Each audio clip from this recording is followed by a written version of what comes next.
도넛 사용 설명서. 도넛형 인간들을 위한 문장 레시피. 다음 문장으로 넘어갈까요? 네, 다음 문장 읽어드릴게요.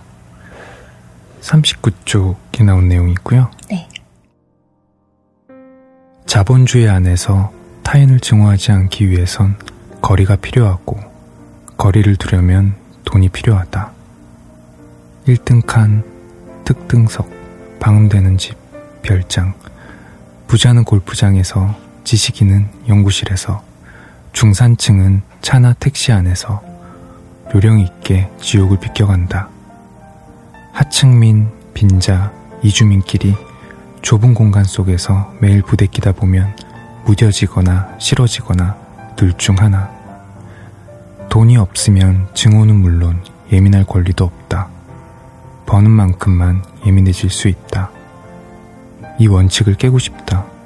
없이 살면서도 모를 다듬지 않고 모난 대로 세상에 찍히고 모난 대로 세상을 찍고 싶다. 네. 이거 읽다가 아까 전 문장에서 펜에 대한 얘기, 네. 어떤 친구가 갑자기 생각이 났어요. 왠지 그런 질문을 할 것 같은 친구가 있어요. 그래서 그 펜이 비싼 거야? 아, 정말요? 네, 왠지 그렇게 물어볼 것 같은 사람이 딱 생각이 났어요. 약간 극자본주의에 있는 가치 환산이 딱 그렇게 되는구나. 그래서 그게 비싸서 불편한 거야. 이렇게. 네. 얼마나 비싸길래? 몽블랑. 그래, 그럴만하구나. 그렇게 뻗어나갈 수 있는 생각을, 네. 저는 약간 제가 앞에 한 말이랑 연결되는 것 같아서 또 뭔가 좀 씁쓸해지네요. 먼저 말씀해 주실래요?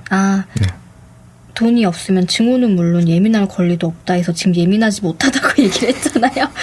지금 이 모든 상황들이 어쨌든 저도 일 때문이라는 거는 곧 돈이랑 연결되는 작업들이니까 물론 네. 뭐 가치 있고 의미 있고 이런 것들도 선택의 이유긴 했지만 어쨌든 모든 게 지금 이 하고 있는 서점과 관련된 일들이고 그거는 곧 일은 돈이랑 연결되는 것들이니까 네. 그것들에 치고 책임을 지려고 지금 이런 이 없이 살면서도 뭐를 다듬지 않고 모난 대로 세상이 찍히고 모난 대로 세상을 찍고 싶다. 이거를 없이 살기 때문에 지금 못하고 있는 거에 대해서 너무 잘 말해주는 것 같아서 그 피해를 줄 수 있다라는 것도 네. 그 상대방의 어떤 진짜 그런 피해일 수도 있고 네, 그런 피해를 맞아요. 말씀하시는 거죠? 그러니까 어떤 관계에 대한 내가 신뢰를 저버리는 게 일단 저한테 가장 큰 위기인데 네. 그건 인간적인 위기이기도 하면서 네. 이 일을 계속하는 데에 위기도 사실은 맞거든요. 그러니까 내 신용이라는 게 다음에 내가 이거를 끊고 도망갔을 때 도망의 결과가 좋지 않아서 돌아오면 내가 이 일을 다시 못하게 되겠지라는, 그러니까 왜 우리가 흔히 일하는 관계에서 잠적해버리는 경우들이 있잖아요. 네. 저도 물론 모두의 개인 사정인 건 알겠고 근데 그거에 대한 대가는 치르는 게 맞다고 보는데 네. 저는 그 대가를 치를 정도의 마음은 아직은 없는 것 같은 거예요. 언젠가의 미래를 계속 생각하고 있고 평판도 생각하고 있고 그리고 상대에게 내가 만약에 여기서 도망쳤을 때 이 상대에게 끼치는 피해도 일과 관련된 거면 더더욱 그런 피해, 뭐 인간적인 것도 다 포함이겠지만 네.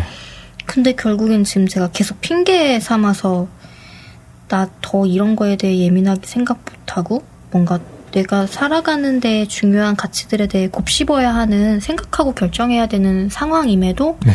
그거를 자꾸 차순위로 미루는 거는 지금 내가 일을 하고 있기 때문이야. 나 너무 바빠 라고 얘기하는 것을 부정을 못 하겠는 거죠. 네. 이제 아까 얘기할 때는 스스로는 좀 안 됐다. 여기도 왜 자기 연민한 얘기 계속 나오잖아요. 네, 근데 맞아요. 나는 이런 생각도 못하고 살아. 안 됐어 라고 했는데 갑자기 이 파트를 읽어주시니까 그 다 핑계네 하는 생각이 들면서 결국엔 자본주의 안에서는 이게 여유가 있어야 돈이 있어야 거리를 둘 수 있는데 나는 지금 그게 안 돼서 너무 모든 것과 이 문제와 너무 밀착되어 버려서 떨어져서 생각을 못하고 있다라는 생각이 이 주인공도 이제 결국에는 도망을 가긴 했지만 네. 자본주의 테두리 안으로 또 다시 도망을 간 거잖아요. 아, 그건 그렇죠. 네.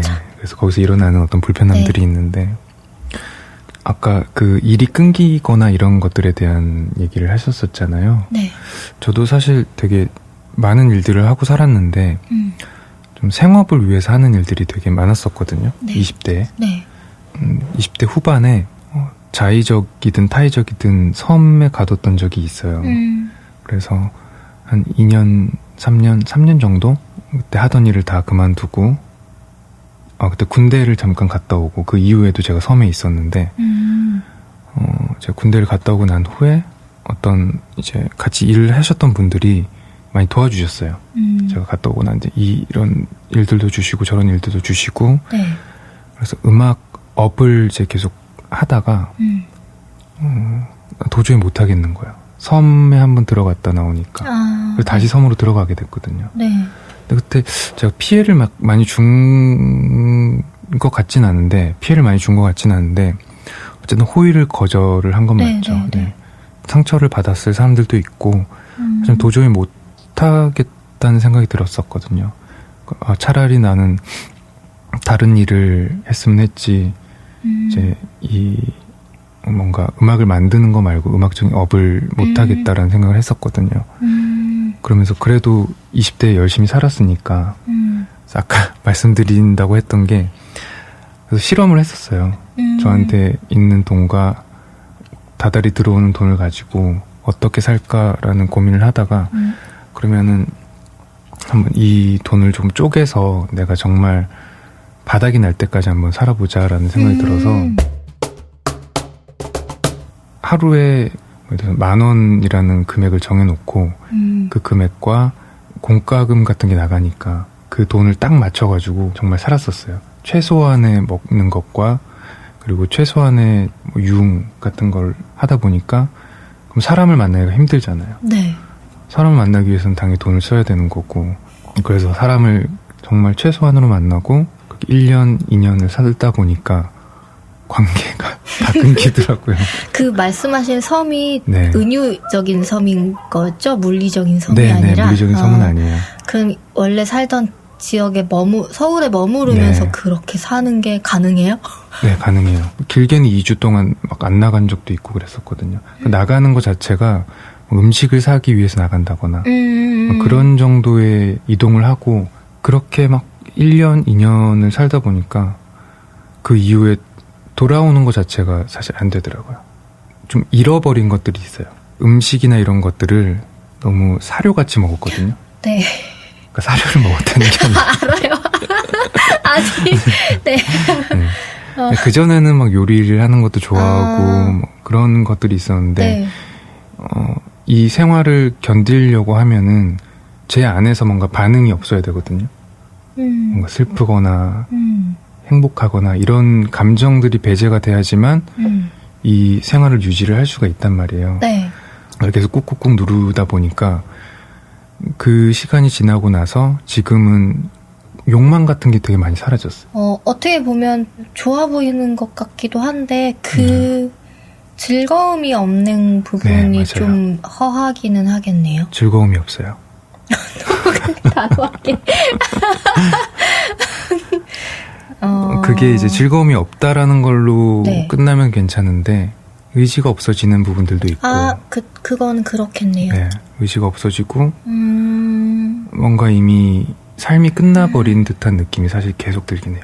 어떤 노인의 일상 같은 거 있잖아요. 제목님한테 하는 얘기는 아니에요. 제가 네. 생각나는 사람이 있어서. 근데 좀 이른 나이에 혼자 사는 하루의 루틴, 일하고 먹고 자고 하는 게 완벽하게 자리가 잡혀서 타인과의 관계에 그닥 관심이 없는 사람을 알았던 적이 있거든요. 하루를 지켜보면 진짜 저희 아빠 같다는 생각을 했었어요. 그러니까 어떤 이미 삶의 과정을 좀 많이 겪고 자기 시간을 어떻게 보내야 되는지를 정확히 하루의 루틴이 진짜 있는? 그러니까 뭐 30대 초반의 사람이었는데도 그냥 이렇게 하루를 지켜보고 있으면 되게 노인 같다라는 생각을 했어요. 근데 그 사람은 그거에 만족하고 있었거든요. 네. 그러니까 좀 빠르게 더 이상 여기서 필요한 게 없는 삶을 꾸린 느낌이라 그게 되게 신기했었어요. 그래서 저게 좋은 건가라는 생각을 좀 했던 적이 있거든요. 네. 네, 아까 그 제목에서 제가 되게 비수기? 네, 비수기의 전문가들이라고 했잖아요. 네. 전 진짜 잘 버틸 자신이 있거든요. 그게 실험이라고 얘기하신 건 네. 언젠가를 대비한 거였어요? 네, 맞아요. 언젠가 제가 끝나지 않은 버팀을 해야 되는 순간이 온다라고 생각을 해서 그게 언제가 될지 모르겠지. 그게 뭐야? 아니, 그러니까 뭐 분명 어떤 계기나 이유가 있으시겠지만 네. 이게 저는 좀 바라는 삶이긴 한데 저는 한 번도 그런 식으로 이렇게 침잠해 본 적이 없어요. 그러니까 말로는 막 뭐 비주류이고 뭔가 독립적으로 살고 싶고 그렇게 얘기는 하지만 기본적으로 외로워서라기보다는 기본적으로 사람들을 좋아하기는 해요. 그게 물론 소수이긴 하지만 네. 되게 큰 환멸의 인간이라는 존재에 대해서는 환멸의 감정을 느끼지만 내 주변에 있는 좋은 사람들에 대해서는 좀 좋아하는 감정들이 있거든요. 네. 그래서 뭐 이렇게 좀 모순적인 얘기지만 누구와 너무 연결되어 있는 내가 컨트롤할 수 없는 상황에 놓여 있는 건 스트레스를 받지만 그런 반면 내가 좋아하는 사람들이랑은 지속적으로 연락하고 대화를 주고받는 거에 대해서는 되게 그런 아기자기한 행복을 느끼거든요. 그리고 누군가의 관계에서 사라져버리는 게 타인에게 좀 많이 상처라는 생각을 갖고 있어서 가능하면 그 관계를 저버리지 않고 만약에 내가 좀 떠나야 되는 상황이 오더라도 그거를 소수의 사람들에겐 납득시키고 떠날 것 같은 그러니까 제가 생각하는 저는 좀 그래요. 그래서 그런 식으로 여행을 오래 떠나본 적도 없고 여행을 가도 꼭 하루에 아침 저녁으로는 누군가한테 나 잘 있어라는 얘기를 하는 사람이었어요. 그러니까 중간에 막 수시로 연락하진 않아도 네. 나 잘 있어, 너 잘 있어? 이거를 꼭 하루에 한두 번은 하는 게 저한테는 오히려 저한테는 편한 그리고 연락이 안 닿을 상황이면 나 연락 안 될 거야 또 얘기를 하고 그렇게 지내왔던 것 같아요. 막상 도망치고 싶다라는 감정은 되게 고립돼 있고 싶은데 우리 같이 읽었던 거였나? 그 키냐르 책에 나왔던 얘기였나? 고립돼 있으면서 소수의 사람과는 연결되길 바라는 느낌? 그러니까 내가 원하는 고립은 있는데 물리적인 고립은 내가 원하지만 언제든 내가 원하는 사람들하고는 연락이 돼야 되는 거를 좀 바라는 식의 고립이었던 것 같아요. 그러니까 모든 거를 다 끊어버리는 고립은 생각을 해본 적이 없고 그리고 저도 약간 자극적인 무언가를 추구하진 않고 그렇게 살고 있지도 않지만 네. 근데 이 일 자체를 계속 버리는 이유 중에 하나가 되게 스스로 게으르고 많이 미루는 타입이지만 그럼에도 계속 새로운 일을 하고 받아들이는 거는 제가 그런 걸로 얻는 활력이 분명히 있어서 그런 것 같기는 해요. 그래서 그렇게 사시는 그 시간에 대해서는 경험이 없고 그런 걸 꿈꿔본 적도 없어서 좀 감이 잘 안 오기는 하네요. 그쵸, 저도 꿈꾸지는 않았는데 이게 핸드폰이 네. 보면은 여기 저희가 LTE라고 떠 있잖아요. 네. 타의적이 아니죠. 어쨌든 연락을 하지 못했던 거는 이게 통신이 좀 안 되는 데 가면 이제 3G라고 떠요. 네. 근데 거기서 좀 더 내려가면 2G라고 뜨거든요. 더 내려가면 엣지라고 떠요. 그 엣지 지역에 가면은 통화도 잘 안 돼요. 그러니까 아예 통신은 되는데 뭔가 문자도 잘 안 가지고 통화가 되긴 하는데 통화도 약간 좀 들랑말랑한 한 100m 가면 되고 100m 가면 안 되고 약간 그런 데도 되게 오래 있었어가지고 연락을 할 수가 없었어요. 근데 되게 웃긴 게 이게 어쨌든 엣지라고도 떠 있잖아요. 네. 근데 그게 저한테도 되게 좀 안정감이 들었어요. 이상하게도. 그래도 난 연결돼 있어라는 생각을 좀 했던 것 같기도 해요. 내가 조금만 의지를 발휘하면 네. 다시 연결될 수 있는 상황. 그런 태도를 조금 바꿨던 계기가 있거든요. 근데 지금은 그때처럼 그렇게 살진 않아요. 좀 더 즐거우려고 노력을 하고 네. 어쨌든 저는 서울에서 살아가고 있으니까 네. 그랬던 이유 중에 하나가 이런 무미건조를 넘어섰을 때 도덕적인 선이 없어지더라고요. 제가 뭐 잘못을 했다는 게 아니라 이거를 보면은 나쁘다라는 생각이 들고 네. 저거를 보면 좋다라는 생각이 들고 하면 안 된다라는 생각이 들어야 되는데 그 삶 자체가 너무 플랫해지다 보니까 도덕에 대한 선도 아예 안 보이기 시작을 하는 거예요. 약간 득도한 것 같은 거 아니에요? 아니 그런 건 아니고 속세 다 부질없다. 아무 그 반응에 대한 그 어떤 자극에 대한 반응이 아예 없어지는 순간이 있어가지고 희노애락이 없어져서 그런 거 아니에요? 약간 속세를 떠나는 거죠? 그래서 그게 좀 위험하다는 생각이 좀 들어가지고 근데 뭔지는 알 것 같아요. 이게 무관해지는 거잖아요. 어쨌든 좋은 의미든 나쁜 의미든 간에. 네. 근데 그거가 잘못됐다라고는 느낀 거예요? 내가 여기서 관계를 가지고 살기 위해서는 뭔가에 대한 자극이 왔을 때 그냥 반응을 할 수 있어야겠구나라는 생각이 들더라고요. 그냥 이렇게 대화를 하고 있는데 그냥 계속 딴 얘기를 하고 있는 거죠. 그냥 그러면 사실 대화가 안 되잖아요. 그런 상황이니까 그러면은 그 자극에 대한 올바르지는 않더라도 빵 얘기를 하면 빵 얘기를 해야 되고 치킨 얘기를 하면 치킨 얘기를 해야 되고 신선 아니에요 지금? 이렇게 뭔가 구름 위에 있는 느낌일 수도 있겠구나.